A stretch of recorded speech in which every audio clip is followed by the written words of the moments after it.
Assalamualaikum warahmatullahi wabarakatuh. Perkenalkan, nama saya Nabila Putria Geni dengan NIM 2410101012.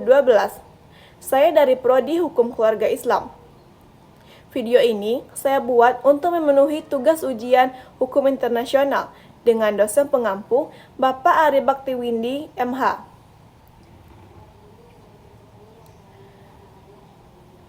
Hukum internasional diciptakan sebagai tatanan global untuk menjamin perdamaian, keamanan, serta menghormati kedaulatan setiap negara di dunia. Pilar utama dari sistem ini bertumpu pada kepatuhan negara-negara terhadap kesepakatan bersama yang dituangkan dalam traktat, konvensi, dan piagam internasional. Namun, dinamika geopolitik seringkali memicu terjadinya pelanggaran nyata. Ketika suatu negara memprioritaskan kepentingan nasional atau militernya di atas hukum yang berlaku. Salah satu manifestasi pelanggaran paling serius dalam hukum internasional modern adalah tindakan agresi militer dan aneksasi wilayah suatu negara berdaulatan oleh negara lain. Peristiwa kronologi kasus, yaitu kasus yang diangkat invasi dan kampanye militer Rusia terhadap Ukraina 2022 sampai sekarang. Pada 24 Februari 2022, Rusia meluncurkan apa yang mereka sebut sebagai operasi militer khusus ke wilayah Ukraina. Serangan bersenjata berskala penuh ini merambah berbagai wilayah Ukraina, termasuk wilayah ibu kota Kyiv, wilayah timur, hingga wilayah selatan.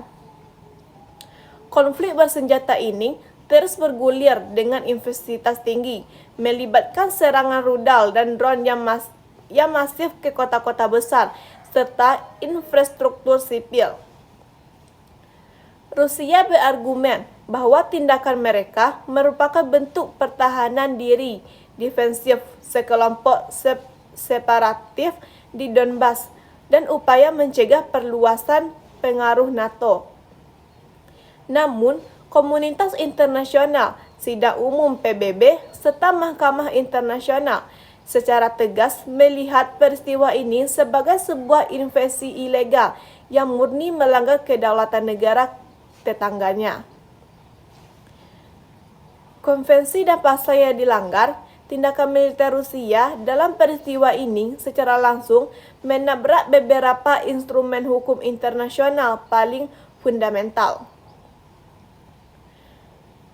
Piagam Perserikatan Bangsa-Bangsa UN Charter Pasal 2 ayat 4 menegaskan bahwa semua anggota PBB harus menahan diri dalam hubungan internasional mereka dari ancaman atau penggunaan kekerasan terhadap integritas wilayah atau kemerdekaan politik negara lain.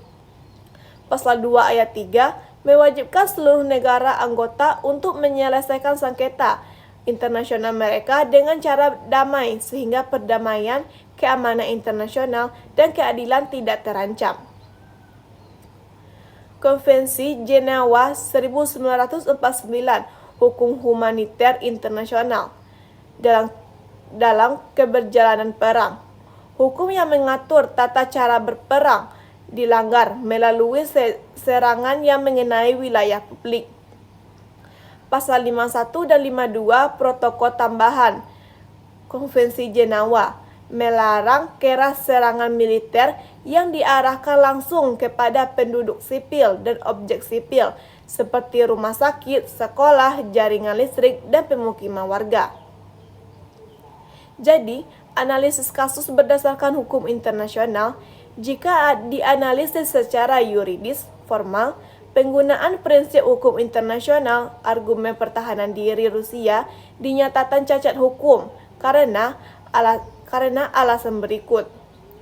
Yang pertama, pelanggaran asas kedaulatan negara, sovereign equality, yaitu Berdasarkan hukum internasional, Ukraina adalah negara merdeka dan berdaulat penuh sejak tahun 1991 yang diakui secara resmi oleh PBB. Tindakan Rusia yang merengsek masuk dan mencoba mengubah batas wilayah sengketa secara sepihak lewat kekuatan militer melanggar prinsip norma mutlak hukum internasional yang tidak boleh dilanggar oleh negara manapun. Mengenai penghormatan kedaulatan teritorial negara lain. 2. Penyalahgunaan doktrin bela diri. Rusia sempat berdalih menggunakan pasal 51 Piagam PBB, yaitu yang menyelenggarakan tindakan bela diri.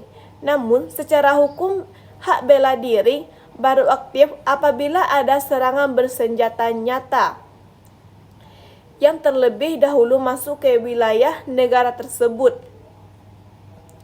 Dalam kasus ini, Ukraina tidak pernah meluncurkan serangan militer ke wilayah Rusia sebelum terjadinya invasi. Oleh karena itu, tindakan Rusia dikategorikan sebagai tindakan agresi ilegal, bukan bela diri. Yang ketiga, pelanggaran hukum humaniter internasional.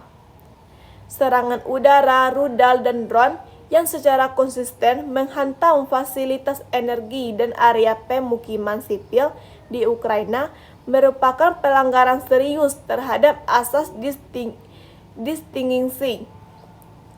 Asas ini mewajibkan pihak yang berperang untuk membedakan secara tegas antara kombatan dan penduduk sipil. Kelalaian atau kesengajaan menyerang objek sipil memenuhi unsur kejahatan perang di bawah yurisdiksi Mahkamah Pidana Internasional atau ICC. Selanjutnya, tinjauan berdasarkan sumber hukum internasional juga mengacu pada pasal 38 ayat 1 Statuta Mahkamah Internasional ICJ. Dasar untuk menilai keabsahan tindakan Rusia tidak hanya terbatas pada piagam tertulis, melainkan mencangkup seluruh hierarki sumber hukum tersebut. Sumber hukum berikut yaitu perjanjian internasional. Selain piagam PBB dan Konvensi Jenewa, tindakan ini melanggar Budapest Memorandum 1994. Dalam perjanjian tersebut, Ukraina setuju menyerahkan senjata nuklirnya dengan imbalan jaminan dari Rusia, Amerika Serikat, dan Inggris untuk menghormati kemerdekaan dan perbatasan Ukraina. Hukum kebiasaan internasional yaitu International Customary Law. Larangan melakukan agresi militer telah mengkristal menjadi hukum kebiasaan internasional yang mengikat semua negara di dunia tanpa pengecualian, bahkan bagi negara yang tidak meratifikasi konvensi tertentu. Selanjutnya, ada asas hukum General Principles of Law. Pelanggaran ini menabrak asas Pascal sunt servanda. Setiap perjanjian harus ditepati dengan iktikat baik dan prinsip estoppel. Negara tidak boleh menyangkal komitmen hukum yang telah dibuat sendiri di masa lalu. Selanjutnya, ada doktrin dan kewajiban dalam hukum internasional modern. Larangan agresi bukan sekedar aturan biasa, melainkan berstatus sebagai jus konsequens, yaitu norma tertinggi yang bersifat memaksa dan tidak dapat dikesampingkan atau dibatalkan oleh perjanjian apapun. Karena Rusia melanggar norma jus konsequens, maka secara otomatis memicu kewajiban terhadap seluruh masyarakat internasional. Artinya, pelanggaran kedaulatan Ukraina bukan lagi sekedar masalah bilateral antara dua negara, melainkan pelanggaran terhadap dunia internasional secara keseluruhan. Hal ini yang memberikan legitimasi hukum bagi negara ketiga seperti Eropa, Amerika Serikat, dan sekutunya untuk menjatuhkan sanksi ekonomi sepihak terhadap Rusia demi mendesak kepatuhan hukum. Berikutnya ada tanggung jawab negara. Berdasarkan konsep Draft Articles on Responsibility of States for International Wrongful ASCTS 2001 yang disusun oleh Komisi Hukum Internasional PBB, Federal Rusia sebagai objek hukum internasional memikul tanggung jawab negara penuh. Karakteristik tanggung jawab ini meliputi kewajiban penghentian, yaitu Rusia berkewajiban hukum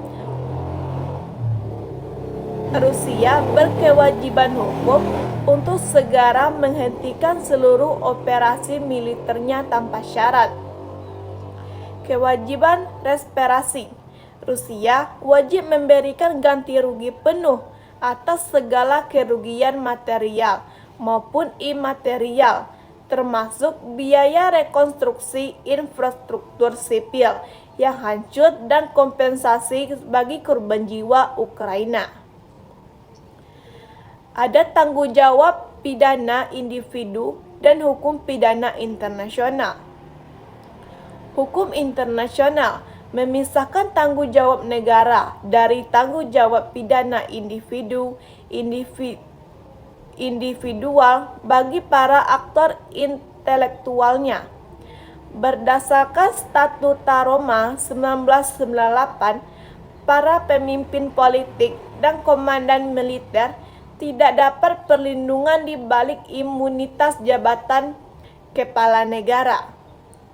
Jika terbukti melakukan kejahatan internasional tertinggi dalam konteks ini, Mahkamah Pidana Internasional atau ICC telah mengambil langkah progresif dengan mengeluarkan surat perintah penangkapan terhadap Presiden Vladimir Putin atas tuduhan kejahatan perang, khususnya terkait deportasi ilegal anak-anak Ukraina ke Rusia. Konsekuensi hukumnya, 120 lebih negara yang menjadi anggota Statuta Roma memiliki kewajiban hukum untuk menangkap Putin jika ia memasuki wilayah yurisdiksi mereka. Pertempuran yuridis di forum peradilan global. Peristiwa ini memicu eskalasi hukum di dua lembaga peradilan internasional utama dengan mandat yang berbeda. Yang ke-1,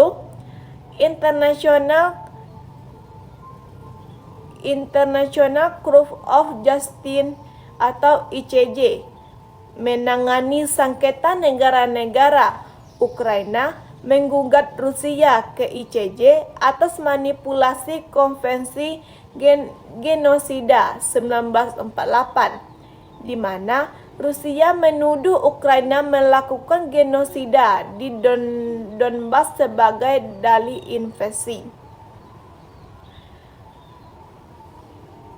Yang kedua, ada ICC menangani tuntutan pidana terhadap perseorangan atau individu yang melakukan kejahatan perang, kejahatan terhadap kemanusiaan, dan genosida. Berikutnya ada kesimpulan kasus. Berdasarkan keseluruhan peneparan fakta kronologis dan pengujian yuridis yang telah dilakukan, maka kesimpulan dari kasus internasional ini adalah sebagai berikut. Yang pertama, ada karakteristik pelanggaran formal. yaitu tindakan militer Federasi Rusia terhadap Ukraina secara mutlak merupakan bentuk pelanggaran berat terhadap hukum internasional. Kasus ini tidak dapat dikualifikasikan sebagai tindakan bela diri yang sah berdasarkan pasal 51 Piagam PBB karena tidak memenuhi elemen instan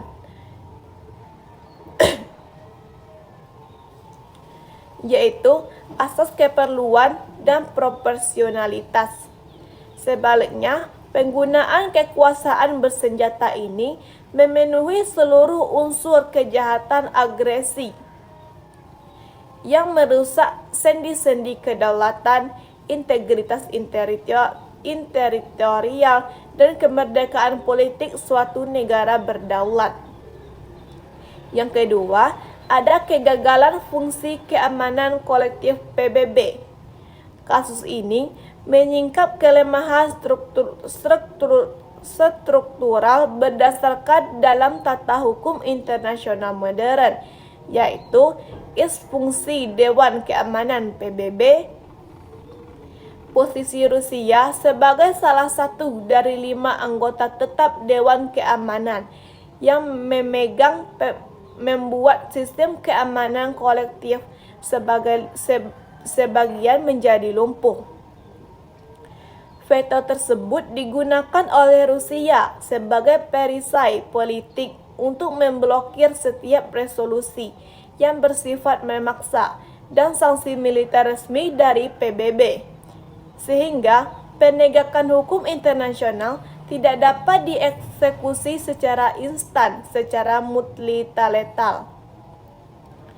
Yang ketiga, ada pergeseran penegakan hukum, yaitu meskipun DKPBB mengalami kelumpuhan, komunitas global merespon dan melakukan desentralisasi penegakan hukum melalui jalur lain, yaitu yang pertama ada jalur yudisial, pengeluaran arrest warrant oleh ICC dan putusan sela oleh ICJ menjadi bukti bahwa hukum internasional tetap bekerja secara independen untuk mencatat, mengadili, dan mendelegitimasi kebenaran sepihak dari negara agresor, yaitu jalur negara ketiga, lahirnya kewajiban memberikan hak bagi komunitas internasional di luar pihak yang bersengketa untuk menjatuhkan sanksi ekonomi sepihak dan memberikan bantuan logistik pertahanan bagi korban agresi sebagai bentuk penegakan hukum berbasis negara. Yang terakhir, ada implikasi terhadap tatanan global masa depan. Konflik ini menjadi preseden berbahaya sekaligus ujian krusial bagi masa depan hukum internasional. Jika tindakan aneksasi wilayah dan pengabaian norma ini dibiarkan tanpa adanya pertanggungjawaban hukum jangka panjang, baik berupa reparansi ekonomi oleh negara maupun hukum pidana bagi para pemimpinnya, maka dunia akan bergeser kembali ke era realpolitik atau hukum rimba, di mana kekuatan militer mengalahkan supremasi hukum. Oleh karena itu, konsistensi negara-negara dunia dalam mendukung proses peradilan di ICJ atau ICC maupun rencana pembentukan akan menjadi penentu apakah hukum internasional tetap melayan sebagai instrumen penjaga perdamaian di dunia masa depan